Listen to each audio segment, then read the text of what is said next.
Shalom, salam berkat dari kami untuk pendengar sekalian.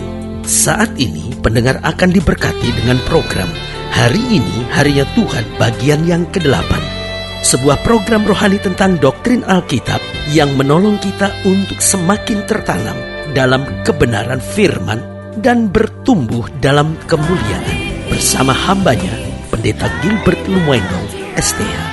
Banyak orang merasa doktrin Alkitab sebagai sesuatu yang membingungkan. Tetapi tahukah saudara bahwa doktrin Alkitab intinya adalah memahami Alkitab dengan benar, dengan pemahaman yang sistematis, sehingga kita terus dapat tertanam di dalam kebenaran firman, sehingga kita terus bertumbuh di dalam kemuliaan Allah. Buka hati saudara sekalian untuk menerima berkat-berkat firman-Nya hari ini. Satu hari di rumah Tuhan jauh lebih indah daripada 1000 hari di tempat pesta. Karena di rumah Tuhan kita mendapatkan damai sejahtera. Di rumah Tuhan kita meraih ketenangan. Dan di rumah Tuhan kita menyadari bahwa segala yang baik Tuhan sediakan buat kita. Haleluya. Selamat datang dalam program kita hari ini, Harinya Tuhan. Dan saudaraku yang kasih dalam Tuhan, dalam program ini kembali kita akan melihat kebenaran-kebenaran firman Tuhan. Karena dalam hidup ini terlalu banyak kepalsuan. Dalam hidup ini terlalu banyak ketidakpastian. Hanya firman Tuhanlah sumber kepastian buat hidup kita. Haleluya. Dan dalam program kita sedang membahas tentang aku harus berada di rumah Bapakku. Nah, saudaraku yang kasih dalam Tuhan, kalimat ini adalah kalimat yang perlu ada di dalam hati setiap orang percaya. Bahwa kita harus senantiasa berada di rumah Bapa kita. Siapa Bapa kita? Bapa kita adalah Allah di sorga. Haleluya. Mungkin sudah mendengar program ini dan sudah berkata, pendeta kau sedang bicara tentang mati kah? No. Rumah Bapa bukan sekadar bicara sorga, tapi rumah Bapa juga artinya selama kita hidup di muka bumi, di mana Kristus hadir, disitulah damai sejahtera sukacita ada. Haleluya. Nah, pembahasan kita ada pada Lukas pasal 2. Lukas pasal 2 ayat yang ke-41 sampai ayatnya yang ke-52. Demikian firman Tuhan. Ini sedang bicara pada Yesus pada umur 12 tahun ketika dia ada dalam bait Allah. Tiap-tiap tahun orang tua Yesus pergi ke Yerusalem pada hari raya Paskah. Ketika Yesus telah berumur 12 tahun, pergilah mereka ke Yerusalem seperti yang lazim pada hari raya itu. Sehabis hari-hari perayaan itu, ketika mereka berjalan pulang, tinggallah Yesus di Yerusalem tanpa diketahui orang tuanya. Karena mereka menyangka bahwa ia ada di antara orang-orang seperjalanan mereka. Berjalanlah mereka sehari seperjalanan jauhnya, lalu mencari dia di antara kaum keluarga dan kenalan mereka. Karena mereka tidak menemukan dia, kembalilah mereka ke Yerusalem sambil terus mencari dia. Sesudah 3 hari mereka menemukan dia dalam bait Allah. Ia sedang duduk di tengah-tengah alim ulama sambil mendengarkan mereka dan mengajukan pertanyaan-pertanyaan kepada mereka. Dan semua orang yang mendengar dia sangat heran akan kecerdasannya dan segala jawab yang diberikannya. Dan ketika orang tuanya melihat dia, tercenganglah mereka. Lalu kata ibunya kepadanya, "Nak, mengapakah engkau berbuat demikian terhadap kami? Bapamu dan aku dengan cemas mencari engkau." Jawabnya kepada mereka, "Mengapa kamu mencari aku? Tidakkah kamu tahu bahwa aku harus berada di dalam rumah Bapakku?" Kalimat ini menarik perhatian saya. Yesus berkata bahwa aku harus berada di dalam rumah Bapakku. Tetapi mereka tidak mengerti apa yang dikatakannya kepada mereka. Lalu ia pulang bersama-sama mereka ke Nazaret. Dan ia tetap hidup dalam asuhan mereka. Dan ibunya menyimpan semua perkara itu di dalam hatinya. Dan Yesus makin bertambah besar dan bertambah hikmatnya dan besarnya. Dan makin dikasihi oleh Allah dan manusia. Haleluya. Saudaraku yang kasih dalam Tuhan, kalimat Yesus pada saat itu tegas sekali. Aku harus berada di dalam rumah Bapakku. Ibunya, ayahnya, saudara-saudaranya tidak bisa mengerti. Mereka berkata, "Kenapa engkau melarikan diri dari kami?" Mereka berkata, "Loh, kenapa engkau meninggalkan kami?" Rupanya bukan Yesus yang meninggalkan mereka. Rupanya Yesus tetap berada di sana. Dia tidak tertarik dengan apapun lain. Orang sedang siap-siap berkemas-kemas untuk pulang. Tetapi kehadiran Allah, kehadiran kuasa, kehadiran kasih, sungguh sangat menggoncangkan, sungguh sangat menggetarkan hatinya, sehingga dia tetap berada di sana, tidak peduli dengan apapun yang terjadi. Sehingga saudaraku yang kasih dalam Tuhan, orang pun tidak peduli dengan kehadirannya di sana. Saudaraku yang kasih dalam Tuhan, pertanyaan kita di sini, mengapa kita harus berada di rumah Bapa? Saudaraku yang kasih dalam Tuhan, saya khawatir hari-hari ini ketika dunia bertambah modern, ketika orang mulai sibuk dengan time is money, kehadiran orang di gereja semakin hari semakin dipersingkat.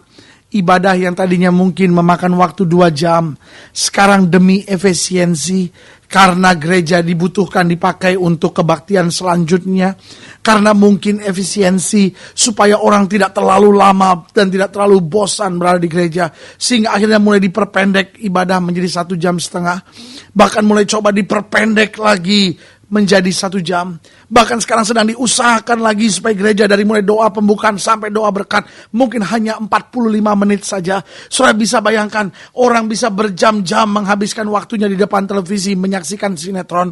Orang bisa berjam-jam menghabiskan waktunya di kafe hanya sekedar mendengarkan musik dan meminum secangkir kopi hangat. Dan orang bisa menghabiskan waktu berjam-jam hanya dengan bersantai bersama teman-temannya, bicara ngalor ngidul tentang sesuatu yang tidak pasti. Orang bisa berjam-jam meluangkan waktunya ada di meja kerjanya untuk menyelesaikan segala tumpukan-tumpukan kerjanya yang belum dapat diselesaikannya. Tetapi saudaraku, waktu buat Tuhan semakin hari semakin sempit. Waktu buat Tuhan semakin hari semakin diperpendek, karena orang merasa kehadiran di rumah Tuhan adalah kehadiran yang sangat membosankan. Ini yang saya beritahu salah besar buat orang percaya. Ini kesalahan besar. Kita harus lebih sering berada di rumah Tuhan. Makanya Yesus dengan tegas berkata, aku harus berada di dalam rumah Bapakku. Saya tidak sedang bilang bahwa kita bisa melepaskan tanggung jawab kita. Saya tidak sedang bilang bahwa kita nggak perlu menyelesaikan tugas-tugas kita dengan alasan saya mau pergi ke gereja. Itu bukan berarti orang tua tidak punya waktu untuk mendidik anak dan berkata saya mau berada di gereja. Itu bukan berarti kita nggak ada waktu untuk berinteraksi sosial bersama dengan masyarakat yang lain sambil berkata aku harus ada di gereja. Itu tidak berarti bahwa kita bisa melepaskan segala tugas-tugas kesibukan kita sehari-hari, tanggung jawab kita sebagai pelajar, sebagai mahasiswa, sebagai seorang ibu, sebagai seorang ayah, lalu berkata saya harus berada di gereja. Sama sekali tidak. Tugas tanggung jawab kita harus tetap kita laksanakan. Tetapi saudaraku yang kasih dalam Tuhan, rumah Tuhan, rumah Bapa, gereja, ibadah tidak boleh kita tinggalkan. Karena Alkitab berkata, jangan jauhkan diri dari pertemuan-pertemuan ibadah. Berarti kehadiran kita di rumah Tuhan itu yang memberi kekuatan buat kita. Mengapa kita harus berada di rumah Bapa? Ada beberapa hal yang sederhana yang bisa kita pelajari dari kenyataan bahwa mengapa kita harus berada di rumah Bapa. Yang pertama, karena kita adalah anaknya. Saudara yang kasih dalam Tuhan, sederhana sekali. Kenapa kita harus di rumah Bapa? Loh, karena kita adalah anaknya. Kita bukan anak dari dunia ini. Kenapa kita harus berada di rumah pesta? Kenapa kita harus berjam-jam meluangkan waktu dengan kesibukan dunia, hal-hal duniawi? Saya tidak bilang bahwa itu salah. Saya tidak bilang itu keliru. Kalau itu tugas tanggung jawab kita, laksanakan dengan baik. Tetapi kita juga lah anak Allah. Kita perlu berada di sana. Itu memang tempat kita. Agar pola pikir kita berubah. Agar sikap hati kita berubah. Supaya jangan pola pikir kita, sikap hati kita sudah dikuasai dan dipengaruhi oleh dunia. Berarti mengapa kita harus berada di rumah Bapa? Karena kita adalah anaknya. Berarti itu memang tempat kita. Yang kedua, mengapa kita harus berada di rumah Bapa? Karena di rumah Bapa lah kita mendapat kekuatan dan damai sejahtera serta petunjuk-petunjuk kehidupan. Waktu kita hadir di rumah Bapa, waktu kita hadir di gereja, bukan sekedar kita, oh ya, sekarang saya mau ibadah, saya mau nyanyi beberapa lagu, lalu saya mau doa, saya mau berikan persembahan, saya mau dengarkan firman, saya terima doa berkat, that's it, selesai ibadah, saya mau pulang buru-buru. No. Waktu kita hadir di rumah Bapa, berarti kita mau ketemu dengan Bapa. Kalau ada pujian, kalau ada doa, kalau ada persembahan, kalau ada firman Tuhan disampaikan, semuanya itu bukan inti dari kehadiran kita di gereja. Kehadiran kita di gereja, kehadiran kita di rumah Bapa, kehadiran kita di tempat ibadah adalah intinya untuk berjumpa dengan Tuhan. Apa artinya kita dengar khotbah yang bagus, tetapi kita nggak berjumpa dengan Tuhan. Setiap pengkhotbah, setiap pemimpin lagu, setiap pemimpin doa, tugas kita hanyalah membawa jemaat Tuhan berjumpa dengan Tuhan. Dan tugas jemaat, visi jemaat, kehadiran jemaat, tujuannya hanyalah supaya dia dapat berjumpa dengan Tuhan. Karena kalau kita berjumpa dengan Tuhan dalam rumah Tuhan, maka kita dapat kekuatan, damai sejahtera, serta petunjuk-petunjuk kehidupan. Ini loh yang harus kamu kerjakan. Begini loh, kamu jangan takut, kamu jangan khawatir. Jadi kita dapat petunjuk untuk melakukan yang terbaik dan menjadi berkat buat banyak orang. Saudaraku yang kasih dalam Tuhan, ini yang telah hilang dalam gereja hari-hari ini. Banyak orang hadir di gereja bukan lagi untuk berjumpa dengan Tuhan, tapi untuk cari khotbah yang bagus, untuk datang dengar musik yang bagus. Meskipun semuanya tidak salah, semuanya baik. Sejauh hati kita tetap tertuju kepada Tuhan. Bukan tertuju kepada musik, bukan tertuju pada lucunya seorang pendeta berkhotbah, bukan terhadap serunya cara seorang pendeta berkhotbah dengan kupasan-kupasan yang luar biasa, dengan istilah-istilah asing yang dahsyat, sehingga semua terkagum-kagum dan pulang sambil berkata, pendetanya memang hebat, tetapi tidak lagi bisa melihat betapa hebat kuasanya Allah kita. Jadi saudaraku yang kasih dalam Tuhan, mengapa kita harus berada di rumah Bapa?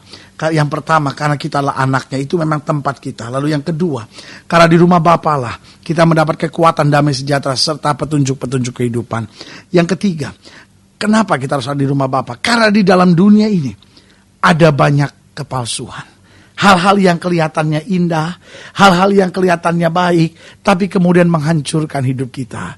Orang mulai duduk di klub-klub, orang mulai duduk di kafe-kafe sambil berkata, sekedar untuk melepas lelah. Tetapi apa yang terjadi? Akhirnya orang mulai tertarik dengan minum-minuman keras.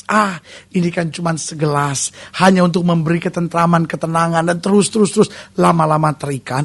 Saudaraku yang kasih dalam Tuhan, dunia ini banyak kepalsuan. Orang mulai berkata, pendeta, saya nggak bikin apa-apa kok dengan sekretaris saya itu. Saya nggak bikin apa-apa kok dengan teman wanita itu. Saya kan juga tahu, saya kan juga sadar saya sudah menikah. Cuman teman ngobrol kok, cuman teman sharing, ya kan? Mulanya sharing, tapi lamanya jatuh dalam perzinahan. Ini yang saya sebut dunia banyak kepalsuan. Tapi kalau kita ada di rumah Bapa, kita punya rem, kita punya semangat untuk berkata tidak, sehingga kita tetap berjalan dalam kebenaran. Yang keempat, yang terakhir, mengapa kita harus berada di rumah Bapa? Karena itulah tempat di mana setan tidak dapat menyerang. Sekali lagi, waktu saya berada di rumah Bapa, saya berjumpa dengan Tuhan, setan tidak bisa menyerang saya di sana. Dia dapat mengganggu. Dia mau membuat saya kecewa terhadap gereja. Dia mau buat saya kecewa terhadap pelayanan. Dia mau buat saya kecewa dengan banyak hal. Dia bisa coba ganggu, tapi dia tidak bisa menyerang. Kenapa? Karena kita diprotek oleh Allah, karena kita dijaga oleh Allah. Semakin kita berada di rumah Tuhan, semakin kekuatan baru kita raih dalam hidup kita. Haleluya. Jadi saudaraku yang kasih dalam Tuhan, Yesus tegas berkata, aku harus berada di dalam rumah Bapakku. Hari ini biar setiap kita berkata, saya harus rajin beribadah, saya harus rajin mencari Tuhan, saya harus setia ada di dalam gereja. Mengapa kita harus berada di rumah Bapa? Yang pertama, karena kita adalah anaknya, berarti itu memang tempat kita. Yang kedua, karena di rumah Bapa lah kita mendapat kekuatan, damai sejahtera, serta petunjuk-petunjuk kehidupan. Yang ketiga, karena dalam dunia ini ada banyak kepalsuan. Hal-hal yang indah kadang-kadang menghancurkan. Itu sebabnya kita harus ada di rumah Bapa, sehingga kita bisa membedakan mana yang baik dan mana yang bisa menghancurkan.